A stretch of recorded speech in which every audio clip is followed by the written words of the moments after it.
तो दिवस ती कधीही विसरू शकत नाही, कारण त्या दिवशी तिची बस हुकली आणि संपूर्ण आयुष्य बदललं. ही कहाणी आहे मुंबईमध्ये राहणाऱ्या प्राजक्ता लोटनकरची. 7 फेब्रुवारी 2025 बाईकनं ऑफिसला जात होती, पण एका सेकंदात सगळं बदललं. भयानक अपघात झाला, डोक्याला जोराचा फटका बसला. बाईकच्या सायलेन्सरने छाती आणि हातावरची पूर्ण स्किन जळाली.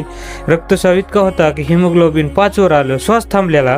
सकाळची वेळ होती, ती रस्त्यावर पडली होती. आजूबाजूला कोणीही नव्हतं. त्या क्षणी ती एकटी मृत्यूशी लढत होती. तेवढ्यात एक अनोळखी माणूस धावत आला. त्यांनी कसलाही विचार केला नाही. 15 मिनिटं 900 सेकंद सतत CPR दिला. प्रत्येक सेकंद मृत्यू जवळ आणत होता, पण तो थांबला नाही. आणि अखेर तिने एक श्वास घेतला.